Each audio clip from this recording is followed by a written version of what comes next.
तो गाइस मैं हूं आयुष और आप देख रहे हैं रेसल इंडिया। स्वागत है आपका आज की इस वीडियो में जहां हम रिव्यू करने वाले हैं आज AEW डायनामाइट को। जी हां, ग्रैंड स्लैम का शो था। यूजुअली ये AEW का बाकी डायनामाइट से एक स्पेशल एडिशन रहता है। आर्थर एश स्टेडियम न्यूयॉर्क से शो देखने को मिला। कुछ सरप्राइजेस थे आज इसके अंदर, कुछ हमें ऐसी मोमेंट्स देखने को मिली, कमाल के मैचेस जिनके बारे में हम बात करेंगे। तो आप वीडियो को एंड तक देखते रहें और चैनल पर नए हैं तो सब्सक्राइब जरूर कर लें। ये स्टार्ट होता है शो सीधा मैच से और नाइजल मैकगिनिस यहाँ पे आ गए थे रिंग के अंदर और वो ब्रायन डैनियल्सन को चैलेंज करना चाह रहे थे। और यहाँ पे हमें इतने हफ्तों से यही बताया जा रहा था कि तभी ब्रायन लड़ पाएंगे अगर उनको मेडिकली क्लियर करा जाता है। और यहाँ पे पहले उनके एंट्रेंस में कोई आता नहीं है तो नाइजल मैकगिनिस माइक लेके कहते हैं भाई ठीक है, रेफरी 10 तक काउंट कर और डैनियल ब्रायन को AEW चैंपियनशिप से तुम स्ट्रिप कर दो। लेकिन उसके बाद जब रेफरी काउंट कर रहा होता है तो फाइनल काउंटडाउन गाना बजता है और डैनियल ब्रायन वहां पे आते हैं और उनका मैच हुआ यहाँ पे नाइजल मैकगिनिस के साथ। मैच वाइज कुछ इतना खास मुझे लगा नहीं और क्लियरली यहाँ पे एक ऐसा था कि नाइजल मैकगिनिस की कहीं ना कहीं ड्रीम थी कि इससे पहले ब्रायन डैनियल्सन रिटायर हो तो वो उनके साथ एक मैच कर सके, अपनी ROH वाली राइवलरी को दोबारा से एक रिविजिट कर सके। वो पर्पस यहाँ पे सॉल्व हो गया उनका और यहाँ पे डैनियल ब्रायन ने जो है टैप आउट करा दिया नाइजल मैकगिनिस को, अपने टाइटल को भी कर लिया रिटेन। मैच के बाद देखने को मिलता है कि क्रिश्चियन केज आते हैं बाहर अपना कॉन्ट्रैक्ट लेके कि वो कैश इन करना चाहते थे, लेकिन किप सेबियन पीछे से आके उनका पेन छीन के चले जाते हैं। तो क्रिश्चियन काफी बार ट्राई कर चुके हैं अब इसको कैश इन करने की, लेकिन कर नहीं पा रहे हैं। वो गूफी गिमिक में कन्वर्ट हो रहा है और जब वो भाग रहे होते हैं बैक स्टेज तो वहां क्लॉडियो और पार्क खड़े होते हैं देखने के लिए। नजर बना के रखी होती है उन्होंने बिल्कुल कि क्या क्रिश्चियन कर रहे हैं यहाँ पे, बिकॉज आई थिंक कि वो रेडी थे कि अगर कैश इन होगा तो क्रिश्चियन को यहाँ पे हम रोक लेंगे क्योंकि वो चाहते हैं कि जॉन मॉक्सली ब्रायन को ही हराए और चैंपियन बने। इसके बाद बात करते हैं तो हुक अपना टाइटल डिफेंड कर रहे थे अगेंस्ट रॉड्रिक स्ट्रॉन्ग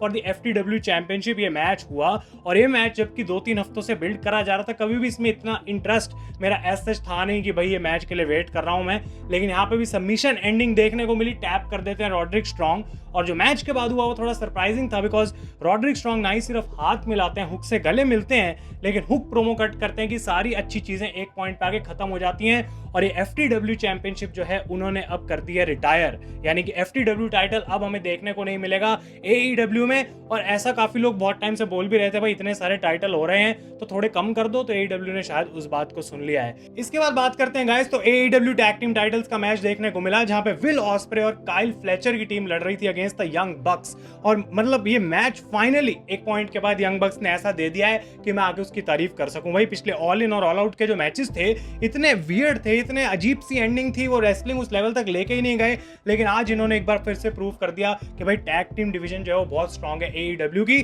और जबकि विल ऑस्प्रे काइल फ्लेचर कोई फुल टाइम टैग टीम नहीं है, लेकिन तब भी उनकी जो केमिस्ट्री है रिंग के अंदर वो अनबिलीवेबल है भाई, बिकॉज ऑब्वियसली इतने टाइम से एक दूसरे के साथ परफॉर्म कर रहे हैं। लेकिन यंग बक्स ने जैसा कि मैंने बोला आज उस लेवल को आगे वो लेकर गए। हमें यहाँ पे स्टाइल्स क्लैश देखने को मिलती है, पाइल ड्राइवर्स देखने को मिले, कैनेडियन डिस्ट्रॉयर्स, काफी क्विक सीक्वेंसेस थे मैच में बहुत जगह पे जहां पे क्लोज पिनफॉल्स भी थे। लेकिन मैच की एंडिंग कुछ इस तरीके से कि जब मौका मिला यहाँ पे डॉन कैलिस को तो स्क्रू ड्राइवर थमा देते हैं काइल फ्लेचर को कि जा भाई इसका यूज कर, लेकिन बिकॉज विल ऑस्प्रे उसको अलाउ नहीं करते, वो चीज वो जानते हैं क्या करने वाले हैं तो वो रोक लेते हैं काइल फ्लेचर को। और ये उनकी टीम के लिए एक बेसिकली लॉस सिचुएशन थी बिकॉज यंग बक्स इसका फायदा उठाते हैं, वो अपना BT ट्रिगर लगाते हैं और इस मैच को जीत जाते हैं। तो कहीं ना कहीं विल ऑस्प्रे टाइटल्स तो जीतना चाहते थे काइल फ्लेचर के साथ, लेकिन गलत तरीके से नहीं और उसी वजह से आज वो टाइटल जीत भी नहीं पाए। यंग बक्स की रेन कंटिन्यू होना काइंड ऑफ एक ठीक चीज है, लेकिन अब भाई ज्यादा देर आई डोंट थिंक वो चैंपियन रहने चाहिए। कुछ नई टीम, कुछ नया फ्रेश जो है मैं देखना चाहूंगा इस डिवीजन में। और दूसरी तरफ जो हील टर्न में एक्सपेक्ट कर रहा था कि शायद काइल फ्लेचर का आ सकता है विल ऑस्प्रे के ऊपर, उसके बारे में भी हमें कोई हिंट मिला नहीं है। इसके बाद बात करते हैं तो टोनी शेवानी इंटरव्यू ले रहे थे प्रिंस नाना की और वो अपडेट देने आए थे यहाँ पे स्वर्व स्ट्रिकलैंड के बारे में। और वो बोलते हैं कि देखो भाई स्वर्व जो है वो फिजिकली इस टाइम रेडी नहीं है, मेडिकली क्लियर टू कंपीट नहीं है, लेकिन मेंटली वो बिल्कुल बेबस है वापस आने के लिए। और वही वो पूरी अपनी कोशिश कर रहा है कि जल्दी से जल्दी वो वापस आए और AEW फैंस के लिए परफॉर्म कर पाए। और बाहर आ जाते हैं चलते हुए और कोई नहीं बल्कि MVP। जी हाँ, इतने टाइम से रूमर्स आ रहे थे कि MVP बॉबी लैशली के साथ शायद हर्ट बिजनेस बनाएंगे आके AEW में, और आज उसकी पहली झलक हमें देखने को मिल गई बिकॉज MVP आके सारी बातों से एग्री करते हैं प्रिंस नाना की कि भाई किस तरीके से swerve is the most dangerous man in all elite wrestling, किस तरीके से वो कमाल का चैंपियन था। लेकिन वो कहते हैं कि अगर तू उसका मैनेजर है तो तू यहाँ पे ऐसे कैसे खड़ा हुआ है, तू अपनी कॉफी कैसे बेच रहा है, बिकॉज जो बंदा जिसने उसका घर जला दिया, जिस बंदे ने उसकी बुरी हालत कर दी थी लाइट्स आउट मैच के अंदर, वो अभी भी हंस रहा है, वो आराम से फ्री कैसे घूम रहा है। तो अगर प्रॉब्लम है वो स्वर्ज स्ट्रिकलैंड के अंदर नहीं है, वो उसकी मैनेजमेंट में है। और वो अपना MVP का बिजनेस कार्ड जो है प्रिंस नाना को यहाँ पे दे देते हैं और कहते हैं जब भी जो स्वर्ज से मिलेगा उसको ये जरूर दियो, because I would like to do some business with him. और बिजनेस वर्ड पे इतनी बड़ी पॉप हुई बिकॉज ऑब्वियसली कहीं ना कहीं हर्ट बिजनेस की तरफ जो है इशारा कर रहा है। आज भले ही हमें बॉबी लैशली देखने को नहीं मिले, लेकिन बॉबी लैशली आई थिंक बहुत ही जल्दी आने वाले हैं। और स्वर्ज स्ट्रिकलैंड का आइडिया कि वो हर्ट बिजनेस में जुड़ सकते हैं लैशली के साथ, वो एक बहुत अच्छी स्टोरी लाइन क्रिएट कर सकता है। और अगर AEW यहाँ पे बॉबी लैशली वर्सेस स्वर्ज स्ट्रिकलैंड भी करना चाहती है तो उसके लिए भी लोग बहुत एक्साइटेड होंगे, बिकॉज ना ही सिर्फ सुपरस्टार वर्सेस सुपरस्टार है, बल्कि मैनेजर वर्सेस मैनेजर वाली गेम भी देखने को मिलेगी। इसके बाद बात करते हैं तो मराया मे का मैच हुआ यूका साकाजाकी के साथ, और ये मुझे मैच खत्म होने के बाद ही ऑलमोस्ट पता लगा कि ये टाइटल मैच था। भाई मतलब मराया मे की जो विन थी टोनी स्टॉर्म के अगेंस्ट वो इतनी आइकॉनिक थी ऑल इन के अंदर, लेकिन उसके बाद उनके टाइटल को इतनी कोई ज्यादा रिस्पेक्ट नहीं मिली। इनफैक्ट अभी तक उन्होंने अपनी टाइटल सेलिब्रेशन भी नहीं करी। तो इस मैच के बारे में मैं कुछ ज्यादा बोलूंगा नहीं, वो जीत जाती है। यहाँ पे स्टॉर्म 0 फिनिशर अभी भी यूज कर रही है टोनी स्टॉर्म का। और मैच के बाद रिटर्न देखने को मिलता है मीना शिराकावा का, जिसको काफी हफ्तों से बुलाया जा रहा था कि भाई आ तू वापस, तभी मैं अपनी टाइटल विन सेलिब्रेट करूंगी। और जबकि वो वहां पे आई, उनको यहाँ पे मराया मे का जो बिहेवियर था वो अच्छा नहीं लगा, बिकॉज उनको क्लियरली दिख रहा है बंदी बदल चुकी है, जो मेरी पहले एक टाइम पे फ्रेंड थी वैसी रही नहीं है। और उस बिहेवियर के चक्कर में ही वो यहाँ पे कंफ्यूज हो गई कि मैं यूका साकाजाकी की साइड दूं या फिर मराया मे की साइड दूं। तो मराया मे तो बहुत खुश हो गई यहाँ पे शिराकावा को देख के, लेकिन अब ये धीरे धीरे बॉयल अप होगा और आई थिंक कहीं ना कहीं टोनी स्टॉर्म का रिटर्न भी हमें जल्दी देखने को मिल सकता है। इसके बाद मेन इवेंट इस शो का, जहां पे बड़ी चीजें स्टेक्स पे रखी गई थी।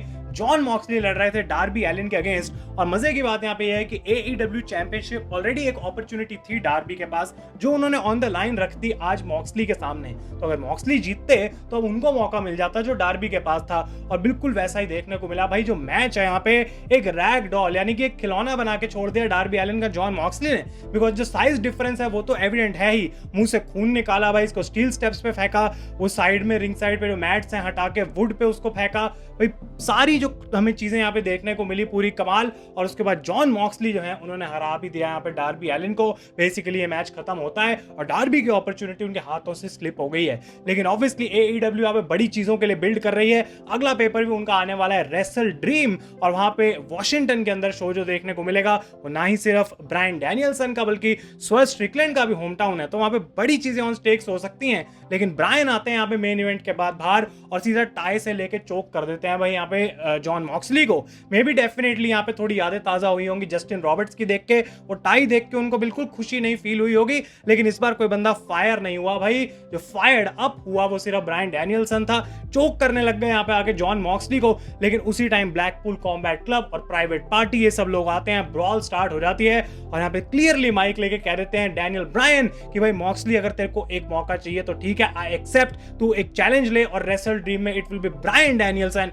Versus Jon Moxley for the AEW world championship. लेकिन एक बात तय है that I am going to kick your effin head in. और एक बार फिर से ब्रायन पूरे कॉन्फिडेंस के साथ यहाँ पे जॉन मॉक्सली को वहां से भगा देते हैं। तो जबकि इतने टाइम से जॉन मॉक्सली अपनी पूरी टोरा बना के रखा हुआ था उन्होंने डायनामाइट के ऊपर, जैसी चैंपियन उनके सामने आया तो वो भी कहीं ना कहीं एक स्टेप पीछे हो चुके हैं। तो एक बड़ी बिल्ड अप देखने को मिलेगी रेसल ड्रीम पेपर व्यू के लिए गाइस, और एक आइकॉनिक मैच भी हो चुका है ऑफिशियल। आप लोग मुझे कमेंट्स में बताएं क्या जॉन मॉक्सली वो बंदा बनेगा जो फाइनल मैच लड़ेगा ब्रायन के साथ और उनको रिटायर भी करेगा once and for all from wrestling यानी कि प्रोफेशनल रेसलिंग में। उसके बाद ब्रायन हमें देखने को मिलेंगे नहीं। तो ये था आपका आज का डायनामाइट का रिव्यू गाइस। अगर ये वीडियो आपको अच्छी लगी इसे लाइक जरूर करें, अपने ओपिनियंस मुझे कमेंट्स में देना बिल्कुल भी ना भूलें। तब तक के लिए thank you so much for watching. मैं हूं आयुष और आप देख रहे हैं रेसल इंडिया।